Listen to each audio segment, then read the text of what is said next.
Hi students, I am Upasana. Welcome to Win Study. तो students, आज हम डिस्कस करने जा रहे हैं एक्सरसाइज 12.2 का क्वेश्चन नंबर 10। तो स्टूडेंट्स स्टार्ट करते हैं। हमें क्वेश्चन नंबर 10 में क्या बोल रहा है? An umbrella has 8 ribs which are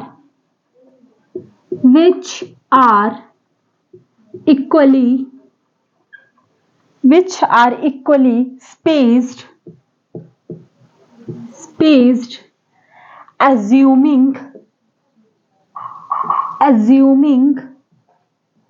umbrella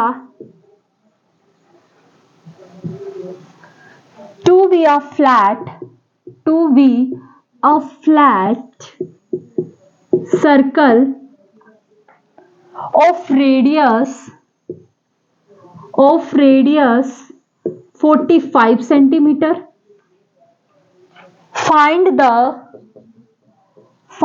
the area between two consecutive ribs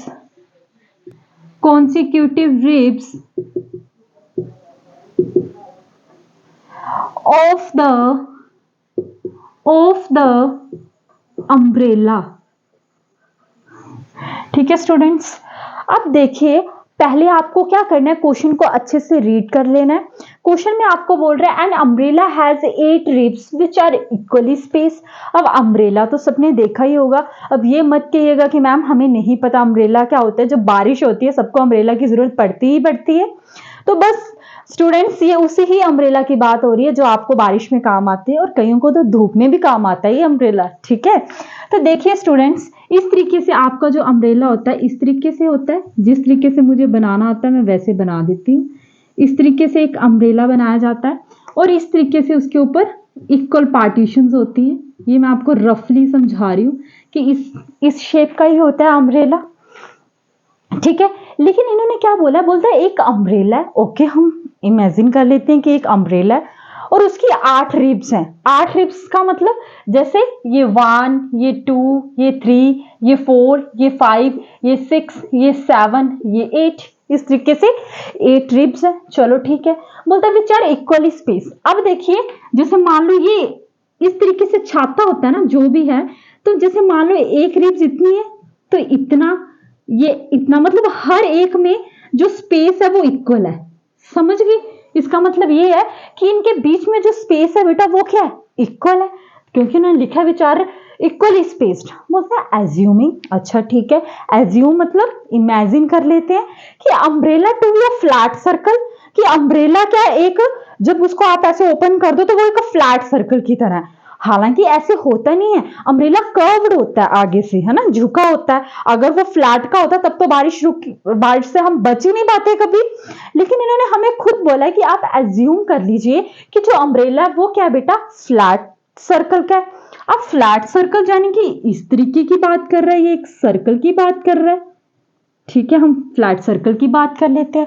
बोलता है इसका जो रेडियस है फ्लैट सर्कल का बेटा वो कितना है, 45 सेंटीमीटर है। चलो 45 सेंटीमीटर, रेडियस भी पता चल गया। अब सर्कल है तो उसका रेडियस तो होगा ही होगा। देखिए, ये जैसे मान लीजिए ये डायामीटर है तो रेडियस इतना इतना 45 होगा।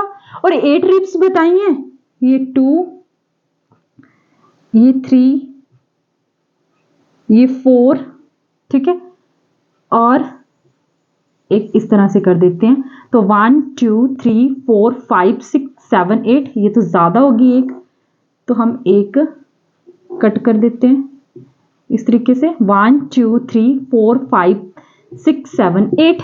ठीक है, मेरे से थोड़ी इक्वल नहीं बनी, आप थोड़ी इक्वल बनाने की कोशिश कीजिएगा। ठीक है, अब देखिए,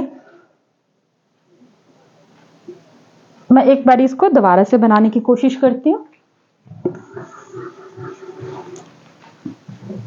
जैसे मान लीजिए एक चीज सर्कल है इस तरीके से, और यहां पे आपको बनानी है 8 रिब्स। ठीक है, 1, ठीक है, तो 1 2 3 4 5 6 6 बनी है तो एक कहीं और बना दीजिए, मैं इस तरीके से बना देती हूँ। तो ये बन गई आपकी 8 रिब्स। और ये हमें ये बोल रहा है कि हर एक रिब का जो है वो स्पेस है वो क्या बेटा इक्वल है। अब कोई बोल रहे होंगे मैम लग तो नहीं रहा कि ये इक्वल है, लेकिन स्टूडेंट्स आप स्केल से बनाना अच्छे से तो लगेगा। आगे क्या बोलता है, find the area between two constitutive ribs. अब कॉन्स्टिट्यूटिव क्या होता है, लगातार, मतलब पास में। जैसे इसके बाद क्या आ रही है, ये आ रही है। आप कोई भी रिब देख सकते हैं, जैसे मैं यहां से देख रही हूं, आप यहां से कोई भी देख सकते हो। बोलता ऑफ द अम्ब्रेला, आपको क्या करना है, एरिया निकालना है दो कंसिक्यूटिव रिब्स का। समझ आ गया बेसिकली। देखो 1 2 3 4 5 6 7 8, तो ये एक रिब होगी, ये 2 रिब होगी। तो बोलता आपको दो कॉन्सिक्यूटिव रिब का एरिया निकालना है। अब मान लो ये एक कॉन्सिक्यूटिव रिब है, ये दो कॉन्सिक्यूटिव रिब है, ये 3, ये 4, ये 5, ये 7, 6 सॉरी ये 7 और ये आपका 8 आ गया इस तरीके से। ठीक है स्टूडेंट्स, अब आपको बोला किन्हीं दो, आप कोई भी दो कॉन्सिक्यूटिव रिब्स का निकाल लीजिए और इन सबका जो क्या बोला इन्होंने कि जो स्पेस है बेटा वो कितना है, वो इक्वल है। ठीक है, समझ आ रहा है मैं क्या बताने की कोशिश कर रही हूं। अब जाने की अब दो कॉन्सिक्यूटिव रिब्स, जाने की ये क्या पूछ रहा है, एक के बाद ये दो। अब कॉन्सिक्यूटिव का मतलब क्या हुआ, साथ साथ वाली, यही मतलब हुआ। तो 1 के बाद 2, तो ये तो क्या बन गया, एक सेक्टर बन गया। अब आप बोलोगे मैम हमें सेक्टर का फॉर्मूला पता है, हम तो सेक्टर का फॉर्मूला भी लगा कर इसका एरिया निकाल सकते हैं। यस डेफिनेटली लगा सकते हैं, लेकिन इससे एक और भी हमारे पास इजी तरीका है। देखिए कैसे, हमें पूछा बिटवीन टू कॉन्सिक्यूटिव रिब्स, दो कॉन्सिक्यूटिव रिब्स, यानी कि बेसिकली हमें एक सेक्टर पूछा है कोई भी। ठीक है, आप देखो ये कौन क्या है, ये सर्कल की शेप है। एरिया ऑफ सर्कल क्या होता है, पाई आर स्क्वायर होता है। तो अगर आपको एक का निकालना है, और देखो ये कितने सेक्टर हैं, 8 हैं, और आपको अगर एक का निकालना है तो आप क्या करोगे, 1/8। तो आपका एक सेक्टर का एरिया निकल जाएगा। यस या नो, किस किस को समझ आया। देखिए बेटा area of circle is equal to pi R का स्क्वायर, और अगर मुझे एक का निकालना है, क्योंकि अगर मैं एक सेक्टर निकालती हूँ तो मेरे टू कॉन्सिक्यूटिव रिब्स आ तो गई, और क्या चाहिए मुझे, समझ आ रहा है।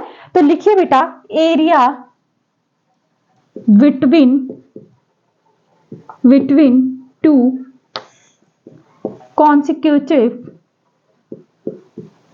रिब्स, फॉर्मूला क्या हो गया, वी नो दैट जो एरिया ऑफ सर्कल है वो किसके इक्वल होता है, पाई आर स्क्वायर के इक्वल होता है। पाई आर स्क्वायर के वैसे मैं मेंशन भी कर देती हूं, जो एरिया ऑफ सर्कल है वो क्या होता है, पाई आर स्क्वायर। अब एरिया क्या है, जैसे मान लीजिए ये मैं साफ कर रही हूं, जैसे मान लीजिए ये सर्कल है, इसका एरिया ये बीच का ये एरिया तो है, इसी की तो बात हो रही है।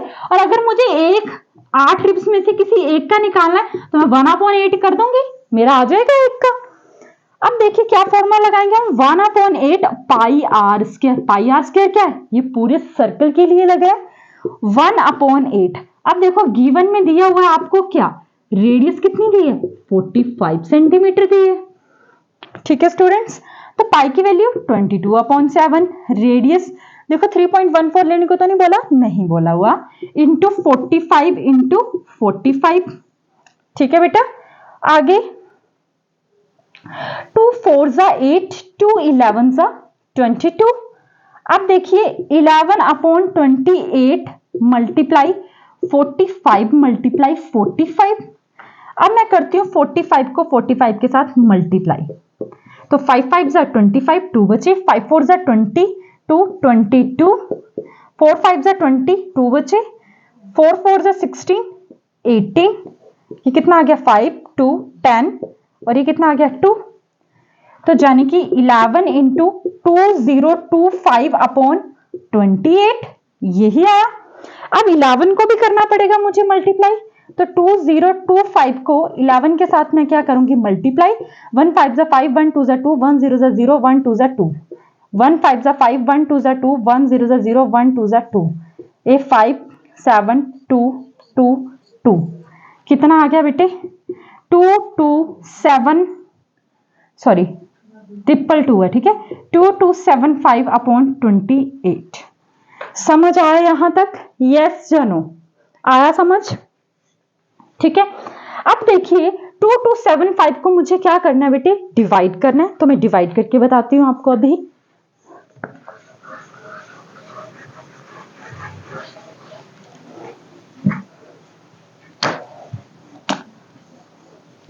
तो 22275 आपको क्या करना है, 28 के साथ इसको मल्टीप्लाई करना है। जब 28 7 देखिए कितने होते हैं, 28 7 होते हैं 196। 196 12 में से 6 गए, 6 बचे, और 11 में से 9 के कितने बचे, 2, और यहां पे आ गया 0, आगे उतारा 7, क्योंकि 28 तो बड़ा है ना, तो हमें ये लेना पड़ेगा। अब देखिए किससे जाएगा 28,